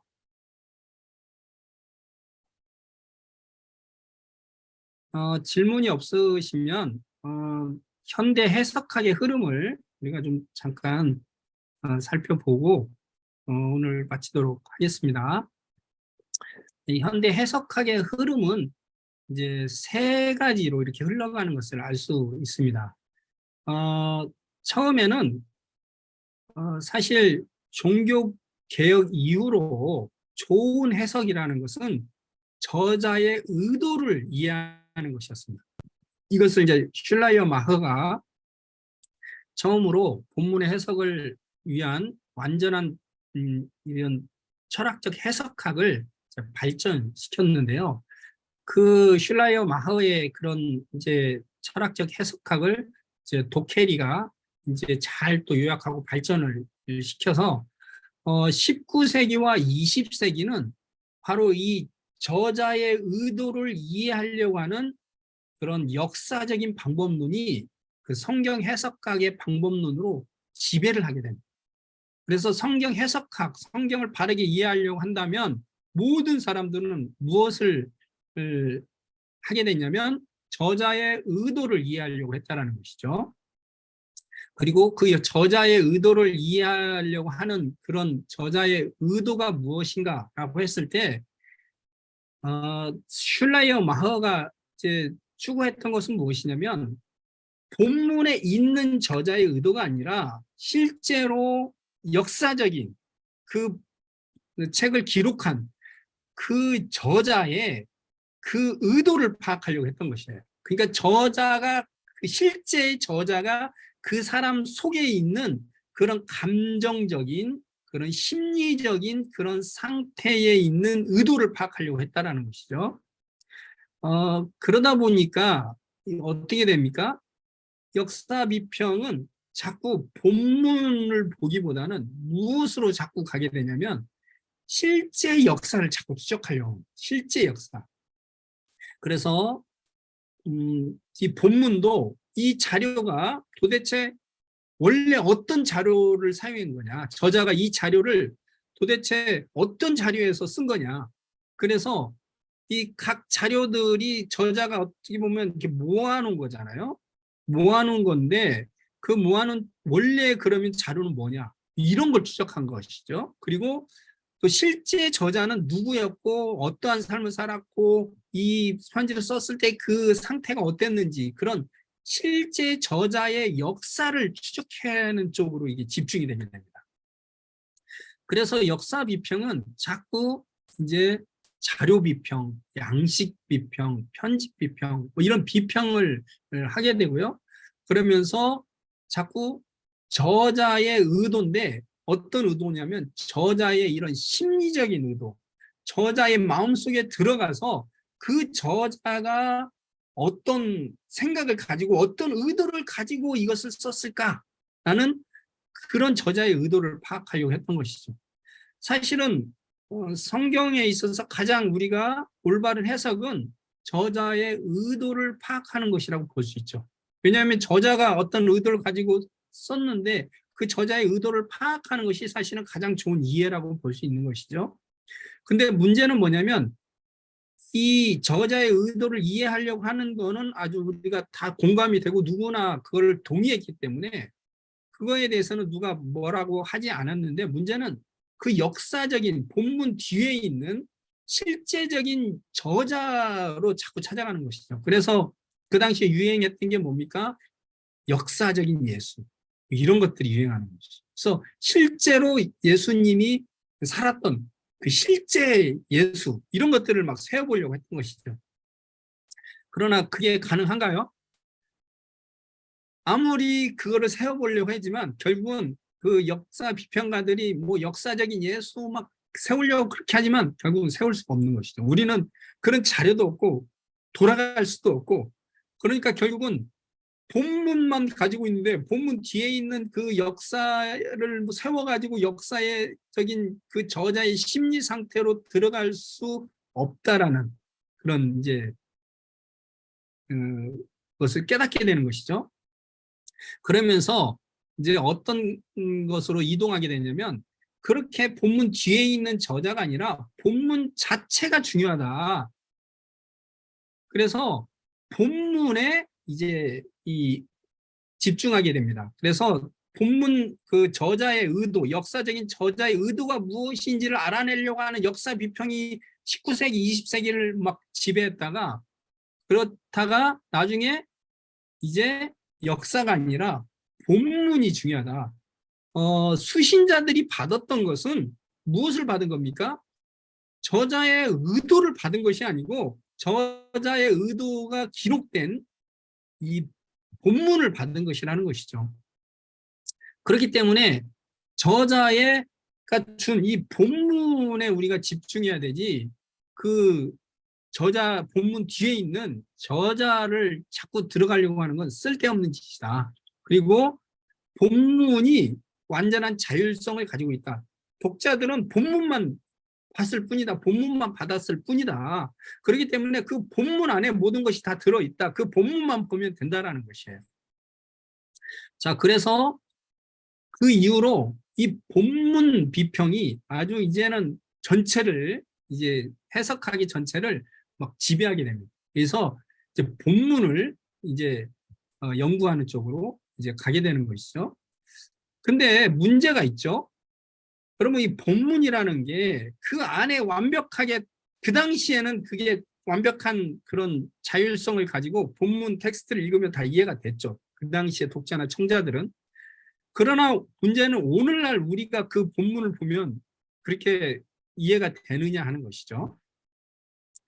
그래서 그 당시에 저자가 자신의 의도를 가지고 썼던 이 본문을 그 당시에 독자들은 충분히 같은 문화 속에서 같은 문화적인 장치와 같은 공유하는 역사와 문화가 있기 때문에 충분히 이해가 됐지만 오늘날 우리는 그렇게 될 수 없다라는 것이죠. 결국은 그렇기 때문에 어떤 비평이 나오게 되냐면 독자 비평이 나오게 됩니다. 그러면서 독자 비평에서 주장하는 게 무엇이냐면, 사람들은 그동안 본문이 어떤 의미다라고 그렇게 생각을 했는데, 이 피시가 이제 쿠페르니쿠스적인 혁명을 일으키게 돼요. 그게 뭐냐면 해석이 본문을 따르는 것이 아니라 본문이 해석을 따르는 것이다, 이런 주장을 해요. 이게 무슨 말이냐면, 우리는 내가 어떤 해석을 하면 그것은 본문에서 나온 것이다라고 생각을 한 거죠. 근데 이 피시가 뭐라고 말하냐면, 그 사람의 해석이 그냥 본문이 그 사람의 해석을 따라가는 거라는 거예요. 그러니까 본문이 주체가 아니고 결국은 그 해석자가 결국은 의미를 부여하는 거라는 것이죠. 그러면서 대부분 결국은 의미를 만드는 것은 독자라는 것을 이게 강력하게 주장하게 되고, 결국은 그 여러분들이 이제 피시의 책이나 이런 독자 비평에 그 주장하는 책을 읽게 되면요, 굉장히 공감이 갑니다. 아, 그렇구나. 뭐 이런 이제 동의가 막 돼요. 왜 그러냐면 읽다 보면 맞는 말인 것 같아요. 맞는 말인 것 같아요. 결국은 우리가 의미를 부여하는 거 아니야? 뭐 이런 말이에요. 근데 여러분, 오늘날 우리 이제 보수적인 그런 학교나 교단에서는 이런 독자 비평을 굉장히 싫어하죠. 거부합니다. 그리고 이제 그것이 꼭 옳은 건 아니에요. 비평하죠. 그래서 해석학은 결국은 이제 나중에 이 세 가지를 통합하는 쪽으로 이제 흐르게 됩니다. 그래서 결국은 이제 이 세 가지를 적절하게 잘 이제 활용하는 그런 방법 쪽으로 이제 가게 된다는 것이죠. 그래서 이 성경 해석학은 크게 이 세 가지의 흐름으로 흘러가게 됐다는 것을 우리가 기억할 필요가 있습니다. 그래서 성경의 해석, 성경을 어떻게 하면 바르게 해석할 것인가 하는 그런 성경의 해석에 있어서 처음에 학자들은 저자의 의도를 파악하는 것이 성경을 바르게 이해하는 것이다, 이렇게 생각해서 저자의 의도를 파악하려고 했는데, 결국은 그 저자의 의도를 실제적인 역사의 저자의 심리적인 상태로 들어가려고 했던 것이죠. 그래서 실제적인 역사로 가다 보니까 문제점이 발생하고 결국 우리가 할 수가 없다는 것을 깨닫고 본문에 집중하게 돼요. 근데 본문에 집중하는데 결국은 본문에만 집중하다 보니까 결국은 뭐가 되냐면 독자가 본문의 의미를 자꾸 부여하게 됩니다. 그러면서 독자가 중요하다는 것을 깨닫게 되고 독자의 역할이 굉장히 중요하다는 것을 깨닫게 되는 것입니다. 그래서 해석학의 역자는 이런 세 가지 흐름으로 흘러서 요즘은 이제 그런 세 가지를 통합적으로 다 고려해 봐야 된다라는 쪽으로 이제 가고 있는 것이죠. 근데 여러분들 제가 아까 독자 비평이 굉장히 그럴싸하다라고 이 얘기하고 있다 보면 막 끌려가게 되고 이제 공감하게 된다라는 이 얘기를 한 이유가 뭐냐면 사실 오늘날 여러분들이 이제 설교를 듣다 보면 그런 것들을 굉장히 실제적으로 느끼게 될 겁니다. 왜냐하면 많은 목사님들이 설교가 대부분 어떤 거죠? 본문에 있는 저자가 원래 쓰려고 했던 그런 본문 안에 있는 의미들을 내가 이해하려고 하기보다는 대부분의 목사님들 설교는 어떤 설교가 많죠? 내가 본문을 통해서 무엇인가 의미를 집어넣는 거죠. 그래서 본문을 가지고 설교를 하는데 원래 본문이 정말로 의도하고자 했던 의미를 전달하는 것이 아니고 내가 이해한, 내가 의미를 부여한 그 의미를 사실은 설교하는 그런 설교가 굉장히 많은 것이죠. 그래서 오늘날 대부분의 목사님들이 독자 비평을 받아들이지 않고 비판하지만 실제적으로는 굉장히 독자 비평적인 그런 설교를 하는 설교가 대부분이다. 저는 그런 것들을 깨닫게 되는 것이죠. 그래서 우리가 이 성경 해석학을 통해서 올바른 방법론을 우리가 세워가서 그 올바른 방법론을 통해서 본문을 이해하고 그리고 그 본문의 이해를 통해서 우리가 다르게 말씀을 전하는 그런 이제 사역이 필요하다라는 것이죠. 그래서 우리가 성경 해석학의 중요한 세 가지를 흐름이 있었다는 걸 깨닫는 것이 중요합니다. 성경을 이해하는 데 있어서 이 세 가지가 굉장히 중요합니다. 이 세 가지를 우리는 다 굉장히 인식할 필요가 있고 고려할 필요가 있다는 것이죠. 그래서 앞으로 다음 강의는 그러면 그런 성경을 바르게 이해하기 위해서 이런 해석학들이 있었는데 어떠한 방법론이 있었는지 그런 방법론의 역사를 우리가 좀 다음 주에는 살펴볼 겁니다. 그래서 그런 해석학을 바탕으로 방법론이 나오게 돼요. 그래서 그런 방법론들을 이제 살펴보게 될 텐데요. 이제 조금 더 어려워질 겁니다. 그래서 오늘은 여기까지 정도로 하고요. 마지막으로 질문 받고 오늘은 여기까지 마치는 걸로 하겠습니다. 질문이 있으신가요?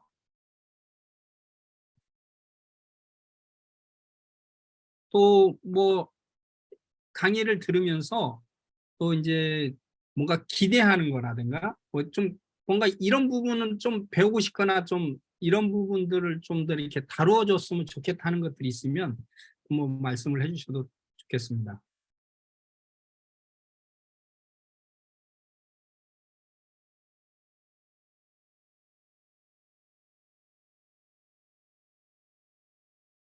제가 감히 질문을 하겠습니다. 네, 네, 또 질문을. 네, 네. 좋습니다. 질문하는 거 좋아. 네, 감사합니다. 네, 마지막에 언급하신 게 대부분의 설교가, 그러니까 목회자들이 이제 제가 봤을 때 말씀하신 의도가 이제 독자, 마지막 세 번째 네, 말씀하신 그 부분을 따르고 있다라고 말씀하실 것 같아요. 네, 네. 그러면 이제 대부분의, 이제 제 질문은 한국 교회만 그런 것인지 아니면 전 세계 교회가 지금 그런 것인지 또 한 가지는 그렇다면 어떻게 보면 목회자들이 추구해야 될 설교의 방향이라는 것이 이 세 가지를 전부 다 통합적으로 봐서 해야 되는 것이라면 그러면은 현대의 설교를 우리가 어떻게 받아들여야 되는 것인지. 왜냐하면 성도님들은 이런 관점들이 없으시잖아요. 그냥 이렇게 듣고 그것이 은혜 받으면 되는 거니까 그것이 본문 자체의 의미를 추구한 것인지 저자인지 독자인지 그건 잘 모르시는 경우들이 많잖아요. 그러면 이제 목회자들의 책임이 굉장히 중요한 건데 그러면 이거를 어떻게 우리가 현재 이런 독자의 중요성, 그러니까 목회자들이 그런 쪽을 추구해서 설교를 하고 있다면 이거를 우리가 바로 잡아야 되는 것이냐, 예? 그러니까 목회자들이 그런 거를 바로 잡아야 되는 신학교를 통해서 바로 잡아야 되는 것이냐, 아니면 그냥 우리가 은혜 받았으니까 은혜 받은 걸로 중요한 거냐? 이런 질문들이 생기네요. 그렇죠. 어, 이게 굉장히 큰 저도 고민이고요. 저에게도 큰 싸움입니다. 어, 일단은 성도들은 이게 본문을 정확하게 의도한 걸 잘 해석이 된 건지는 알 수가 없죠. 잘 웬만한 그 성도들은 그런 것들에 대한 관심도 없고요. 일단은 그냥 목회자가 잘, 그러니까 들리는 설교, 은혜되는 설교에 관심이 있습니다. 그러니까 성도들은 그냥 잘 들리고 설교가 굉장히 너무 쏙쏙 잘 들어오고 또 은혜가 되면 그게 좋은 설교인 거죠. 독자들 입장, 그러니까 성도들 입장에서는. 그러다 보니까 목회자의 유혹이 뭐냐면 사실은 이 본문을 잘 이해하려고 하고 본문을 연구하는 거는 시간도 많이 들리는데 문제는 이게 설교에서는 그렇게 큰 이제 도움이 안 되는 거죠. 설교를 그런 식으로 하면 성도들이 더 어려워하고 또 자칫하면 성도들이 이렇게 지루해하고 물론 이렇게 본문을 올바로 설교하는 것이 꼭 어렵고 지루하다라는 건 아닙니다. 그는 설교자의 역량에 달려 있어요. 설교자가 이런 깊은 올바른 해석을 하지만 마지막으로 설교로 그거를 바꿔서 전달할 때는 정말 이해하기 쉽게 일반적인 언어로 그다음에 충분히 성도들이 은혜가 될 수 있도록 잘 전달하는 그런 과정이 또 필요한 것이죠. 그래서 설교자의 역할이 사실은 거기까지입니다. 설교만 올바로 해석만 올바로 한다라고 하면 그거는 이제 학자들 몫이고요. 설교자는 거기에 더 나가서 성도들이 잘 이해할 수 있도록 또 하나님의 말씀으로 은혜를 받을 수 있도록 이렇게 전달할 필요가 또 있는 것이죠. 근데 문제는 뭐냐면 시간이죠. 시간이 없다는 거예요. 한국 목사님들은 준비할 시간이 없어요. 그러다 보니까 그러면 어디에 더 신경을 쓰게 될까요? 대부분 들리는 설교 쪽으로 전달하는 그런 전달 쪽으로 시간을 쓸 수밖에 없다라는 유혹이 생기는 거죠. 왜냐하면 앞부분은 성도들이 모르니까 이 시간만 잔뜩 드리고 하다 보면 이 뒤쪽으로는 준비할 시간이 없게 돼요. 저 같은 경우 그렇더라고요. 그러니까 설교를 준비하는데 뭐 본문을 보고 연구하고 막 하다 보면은 시간이 많지가 않거든요. 그러다 보니까 전달할 때 뭐 좋은 예화를 찾거나 또 더 이렇게 막 이해하기 쉽게 이렇게 잘 구성하고 막 이런 과정 하는데 시간이 굉장히 줄어들게 돼요. 그러다 보니까 이제 어떤 유혹을 받게 되냐면 이거 뭐 성도들이 알아주지도 않는 이거에 시간을 이렇게 투자하느니 나도 그냥 대충 본문 봐서 메시지 끄집어내서 은혜롭게 전하는 쪽으로 이제 가고 싶은 그런 유혹을 받게 되는 것이죠. 첫째는 그게 이제 목회자의 저는 윤리라고 봅니다. 목회자가 과연 하나님 앞에서 내가 하나님의 말씀을 정말 바르게 이해하고 가르치려고 하는 그런 하나님 앞에서의 사명을 가지고 이렇게 전하려고 하는 그런 목회자의 그 윤리, 그가 지금 필요하다라는 것이고요. 둘째는 그러면 그냥 막 그렇게 전해지는 설교는 그러면 뭐 안 되는 건가? 그 부분은 또 쉽지가 않습니다.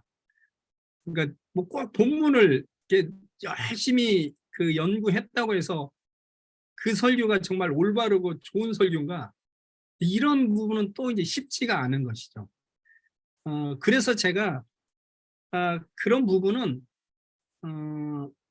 각자의 그런 윤리성에 맡길 필요가 있다라는 생각이 들고요.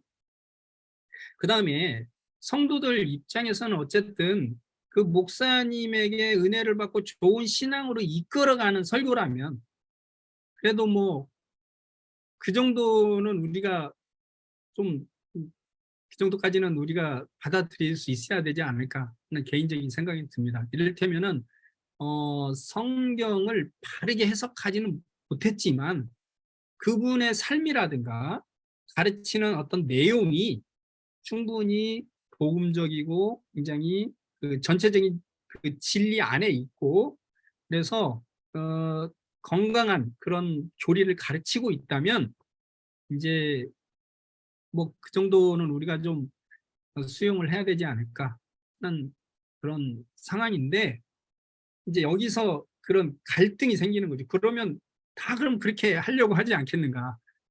본문을 더 깊이 바르게 이해하고 가르치는 설교를 그냥 접고 다 그냥 이렇게 적용 잘해주고 은혜 받게 하는 설교로 그러면 가지 않을까, 이런 생각을 하는데, 그거는 각자 자신이 가진 사명과 각자에 맡겨야 되지 않을까 하는 생각이 듭니다.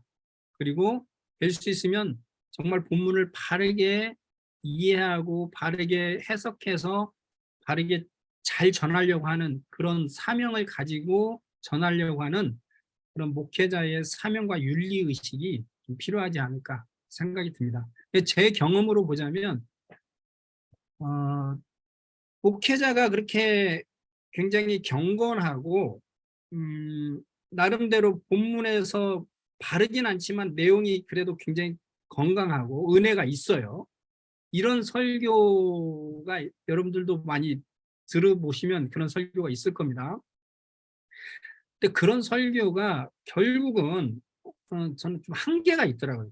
저도 그런 설교를 계속 듣다 보니까, 그러니까 본문에서 나와서 이렇게 하나님의 메시지로 전달되는 그거에서의 느끼는 그런 생명과 파워가 있습니다.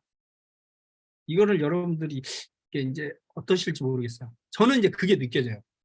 본문을 정말 주의하고 본문을 이렇게 연구해서 그 본문에서 정말 하나님이 말씀하시고자 하는 그 메시지를 내가 발견하고 이 확신을 가지고, 이 본문은 하나님이 무엇을 말씀하시려고 하는 거구나, 이 말씀은 이런 말씀이구나 하는 것을 내가 깨닫고 그것을 성도들에게 바르게 전달할 때 가지고 있는 그 진리에서 주는 힘과 파워가 있다라는 것이에요.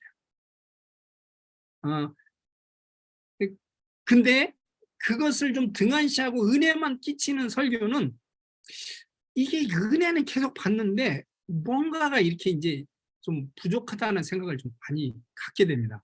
그리고 삶이 그렇게 막 변화가 되는 부분도 약하고,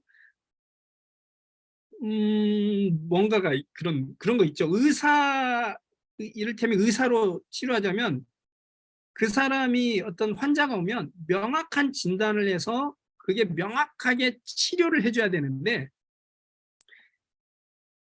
이렇게 그냥 본문을 정확하게 해석해서 설교하지 않는 설교의 특징은 어떤 의사와 같다라고 생각이 드냐면, 오면은 그냥 주로 진통제 주고 그 다음에 주사 놔가지고 그냥 계속 안 아프게 하는, 그 치료를 완전하게 하는 것이 아니고 계속 그냥 고통을 없애주는 이제 그런 의사, 좀 너무 비하기 심할지도 모르겠는데 약간 그런 의사라고 생각이 좀 저는 개인적으로 들었습니다. 그러니까 본문을 정확하게 알고 본문을 가지고 삶 속에 정확하게 깊숙이 예리하게 성령님의 인도함 가운데 이렇게 적용되어지는 설교가 아닌, 내 어떤 감동을 가지고 그냥 이렇게 은혜롭게 전해지는 설교는 무언가 그 세밀함, 그다음에 이렇게 골수를 쪼개는 어떤 그런 파워에 있어서는 좀 약하지 않나 하는 개인적인 저는 생각이 좀 들었습니다. 그래서 가장 좋은 설교는 정말 바르게 우리가 이해하고 깨닫고 그 바른 말씀을 통해서 우리의 삶에 예리하게 적용되어지는 이런 설교가 가장 좋고, 그런 설교로 가야 되지 않을까 저는 이제 그런 주장입니다. 네. 여러분들은 어떻게 생각이 드세요? 그런 것들에 대해서 여러분들의 생각도 좀 듣고 싶어요.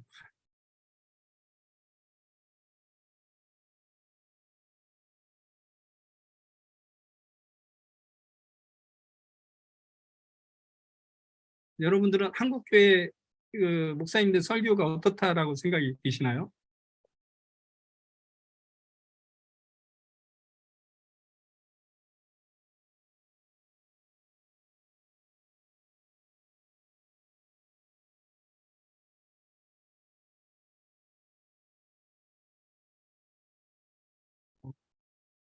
말씀하시는 분이 없으시네요.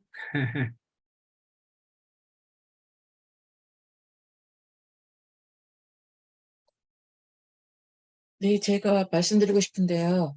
예. 그러니까 여기 이제 아까 그 세 가지 흐름 하면서 그 설교까지 말씀을 하셨는데, 그러니까 본문 자체의 의미와 뭐 저자의 의도 이런 거 너무 이제 막 그 주석 보고 연구를 많이 하다 보면 음. 그 설교라는 게 그 설교 성경 말씀에 대한 이해도 있어야 되지만 그게 그때 그 이야기가 현재 우리한테 무슨 의미가 있는지 그게 들어가야 되지 않을까요? 그 설교가. 근데 이제 그걸 좀 이론으로는 잘 알고 있지만 그게 진짜 설교할 때 본문도 잘 분석이 되고 또 현재 그 우리가 적용할 또 현재 지금 어떻게 우리가 살아야 될지도 잘 하기가 그러니까 그 가지고 있는 이론처럼 실제는 잘 안 되고 있는 것 같아요. 그래서 뭐 어떤 목사님들 설교를 들어보면은 뭐 남의 설교 좀 비판하기는 쉽지만 자기 하나는 어렵지만 남의 설교 비판하기는 쉬운데 음. 약간 교양 과목 무슨 뭐 교양 강의하듯이 무슨 책 읽었는데 뭐 그 책의 주제가 어떻고 뭐 이러면서 그런 교양 강의 하듯이 하시는 그런 강의도 그런 설교도 있었거든요. 근데 막 그 신도들 많이 오잖아요. 강남에 어떤 그 교회에 막 이렇게 신도들도 많이 오고 또 어떤 목사님은 본문 말씀하시지만 그 본문 내용을 깊이 있게 안 다루고 현재 얘기, 우리가 어떻게 살아야 되는지 얘기에 대해만 많이 하잖아요. 근데 결국에는 아까 말씀하신 것처럼 그 독자 비평 그것처럼 그렇게 하면 안 된다라고 알아도 그렇게 할 수밖에 없으며 또 앞에 너무 그 본문에 치중하다 보면 그것이 우리하고 무슨 상관이야? 이렇게 될 수도 있잖아요. 그래서 그 균형 감각이 좀 너무 그게 쉽지는 않다라는 생각이 들어요. 네. 네, 사실은 좋은 말씀을 하셨고요. 우리가 이제 그런 것들을 많이 보죠. 하나는 너무 이제 막 그 세상적인 책이라든가 그 교양 강의처럼 설교를 하시는 분들이 있고, 철학이라든가 하나는 이제 본문을 가지고 하는데 본문만 막 파는데 나하고는 전혀 상관이 없는 그냥 저게 그래서 어쩌라는 거야 뭐 이런 느낌을 받는 이런 설교를 우리는 듣게 되는데요. 사실은 저는 둘 다 그렇게 바람직한 설교는 아니라고 생각이 듭니다.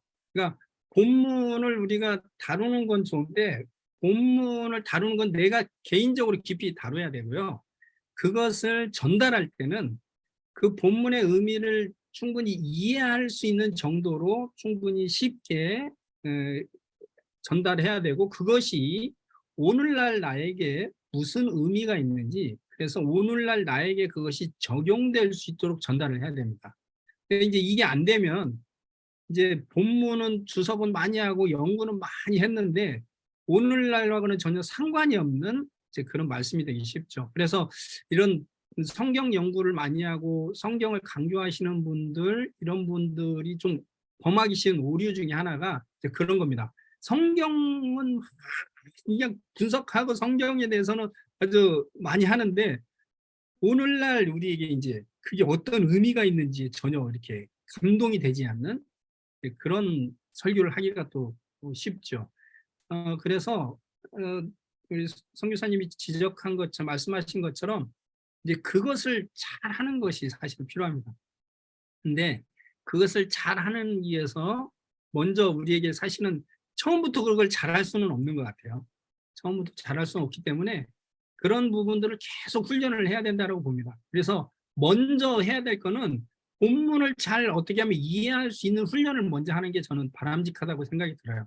그래서 본문을 될 수 있으면 어떻게 이해할 수 있는지 잘 할 수 있는지를 계속 훈련하면서 그것이 계속적으로 오늘날 우리에게 어떤 의미가 있는지를 계속 염두에 두고 이제 설교를 만들어갈 필요가 있는 것이죠. 근데 오늘날 어떤 의미가 있는지를 적용하기 위해서는 사실 그 당시에 어떤 의미가 있는지를 명확하게 알고 상황과 저신된 상황 속에서 이해를 할 때 이게 사실은 훨씬 더 쉬워집니다. 왜냐하면 우리 신앙이라는 게 서로 그 옛날이나 지금이나 다른 것도 있지만 공통적인 것들이 많거든요. 그렇기 때문에 성경이 지금까지 있는 거잖아요.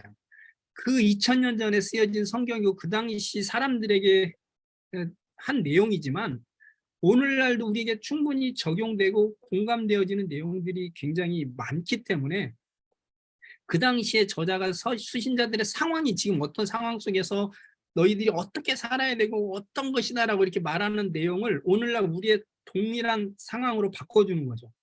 그래서 오늘날 우리가 이런 그때의 상황이 오늘날 우리의 이런 상황하고 유비가 되는 공통적인 그런 상황 속에서 우리에게 하나님이 오늘날 어떤 말씀을 하시는지로 이렇게 연결시켜주는 이제 그런 설교가 좀 필요하다라는 생각이 듭니다.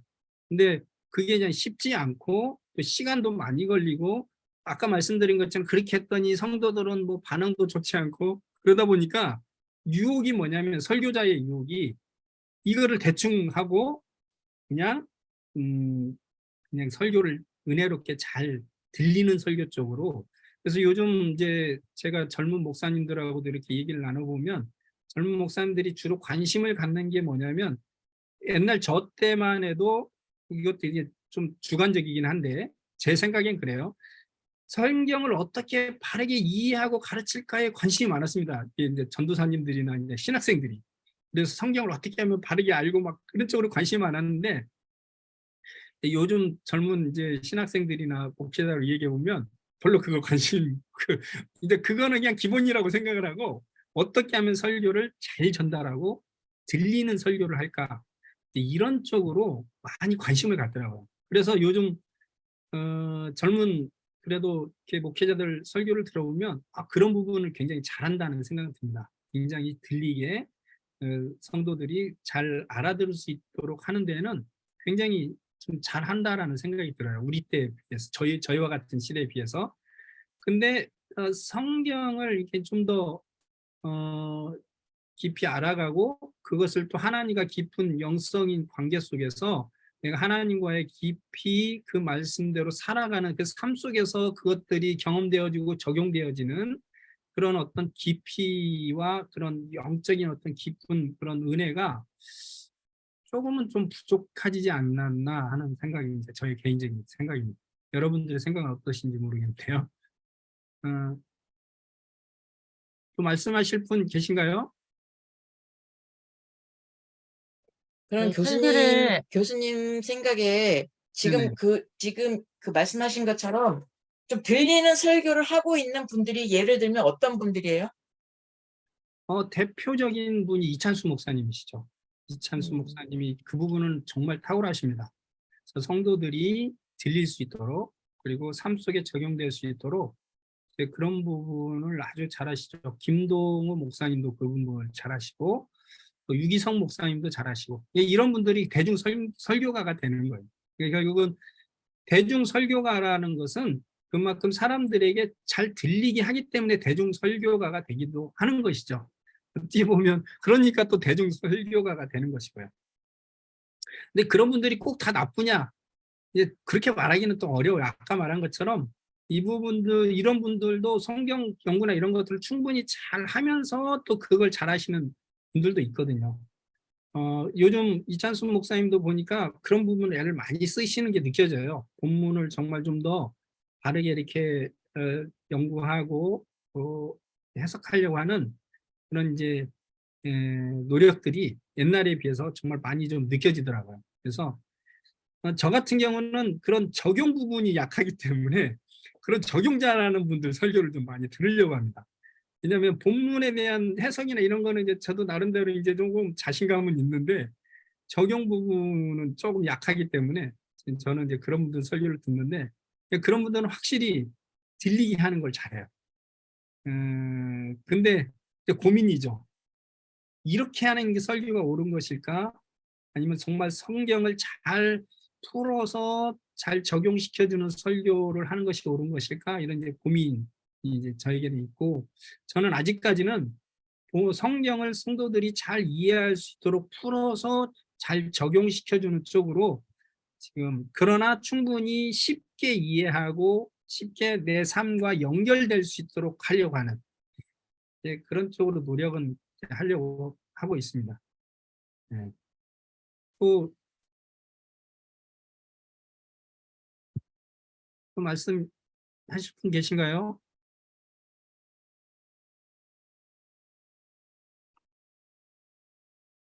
시간이 지금 됐기 때문에 그러면 오늘은 이제 여기까지 하고요.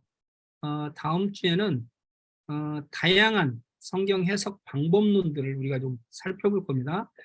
그래서 다음 주하고 그 다음 주에는 그런 해석학적인 방법론을 좀 살펴볼 거예요. 그래서 사람들이 성경을 바르게 해석하기 위해서 어떠한 방법론 틀을 사용해 왔는지 이제 그것들을 우리가 좀 살펴볼 겁니다. 수고 많으셨고요. 그러면 오늘은 여기까지 하고 수고하셨습니다. 다음 주에 뵙겠습니다. 감사합니다.